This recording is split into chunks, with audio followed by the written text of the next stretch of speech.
ঝিনাইদহে হিন্দু বিধবাকে গণধর্ষণের অভিযোগ। কেবল যৌন নির্যাতনেই থামেনি পাশবিক অত্যাচার, গাছে বেঁধে কেটে নেওয়া হয় চুলও। নারকীয় নির্যাতনের ভিডিও করে তা সোশ্যাল মিডিয়ায় ছড়িয়ে দেয় দুই অভিযুক্ত।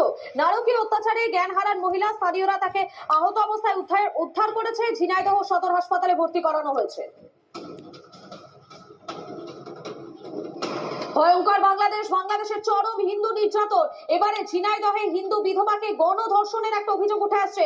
কেবলমাত্র যৌন নির্যাতনই থামেনি এই পাশবিক অত্যাচার, গাছে বেঁধে চুল কেটে নেওয়া হয়, অন্তত এমনটাই অভিযোগ উঠছে।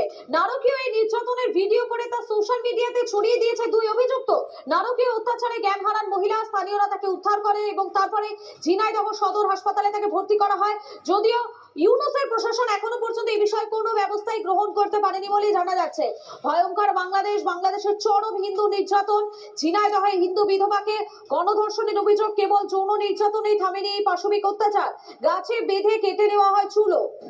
নারকীয় নির্যাতনের ভিডিও তার সোশ্যাল মিডিয়াতে ছড়িয়ে দিয়েছে দুই অভিযুক্ত এবং এই অত্যাচারের পরেই জ্ঞান হারিয়ে ফেলেন ওই মহিলা। তারপর তাকে উদ্ধার করে স্থানীয়রাই ঝিনাইদহ হাসপাতালে নিয়ে যান। এই বাংলাদেশে বারবার করে হিন্দু নির্যাতনের খবর সামনে আসছে। গতকাল যশোরে সেখানে এক হিন্দু যুবক খুন হন, মনিরামপুরে খুন হন হিন্দু ব্যবসায়ী এবং সাংবাদিক রানা প্রতাপ বৈরাগী, তাকে গুলি করে গলা কেটে হত্যা করা হয়। বরফকলের মালিক রানা প্রতাপ বৈরাগী স্থানীয় এক সংবাদপত্রের ভারপ্রাপ্ত সম্পাদক ছিলেন তিনি। সোমবার বিকেলে রানা প্রতাপের বরফকলে ঢুকে প্রথমে গুলি করে আততায়ীরা, তারপর গলা কেটে খুন করে ঘটনাস্থল থেকে উদ্ধার হয় 7টি গুলির খোল।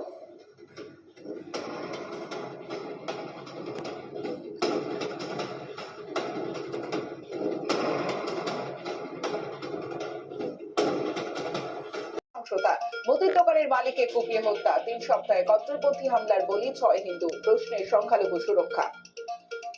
ফের কট্টরপন্থীদের রোষে হিন্দু ব্যবসায়ী, রাতে বাজারে মৌলবাদীদের হামলায় নিহত ব্যবসায়ী মনির চক্রবর্তী। ঘটনার পর এলাকায় চরম আতঙ্ক।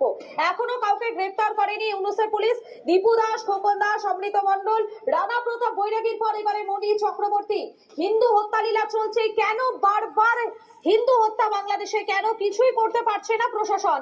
কেন মৌলবাদীদের ধরতে ব্যর্থ হচ্ছে ইউনুসের পুলিশ?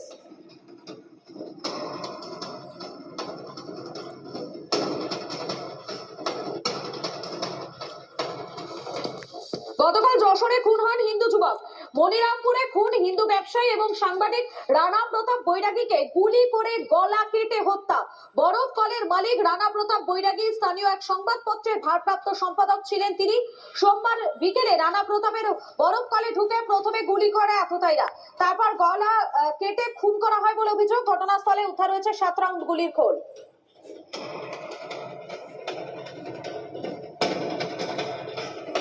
আজকে আমরা যে আপডেট পাচ্ছি, আজ শিলিগুড়ি পুলিশ কমিশনারের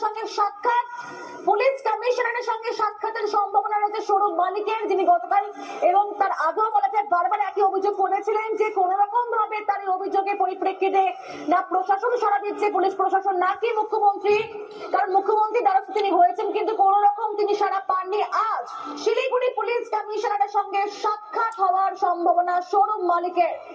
জলপাইগুড়িতে গাড়ি শোরুমের জমি দখলের চেষ্টা, শোরুমের গাড়ি ভাঙচুর করা হয়েছে, শোরুমের কর্মীদেরকে মারধর করা হয়েছে। ইতিমধ্যে জেলা শাসকের সঙ্গে দেখা করেন স্বরূপ মালিক।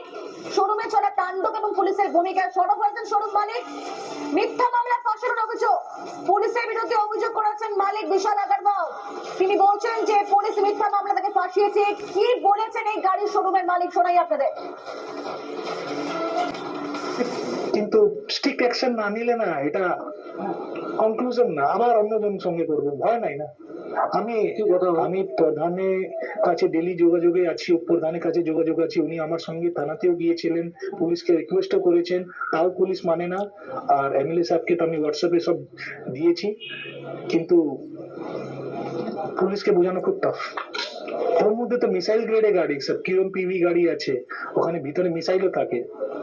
ওরা ব্যাটারি একদিন চুরি করে নিয়েছে, ক্যামেরা ভাঙছে, তার উপরে ঢিল মারছে, কেউ শোনার লোকই নাই। আমাদের শুনলেন যে গাড়ি ভাঙচুর করা হয়েছে, পুলিশ প্রশাসন কোন রকম ভাবে সাহায্য করেনি। মিথ্যা মামলায় আবার ফাঁসানোর অভিযোগ করেছেন গাড়ির শোরুম মালিক।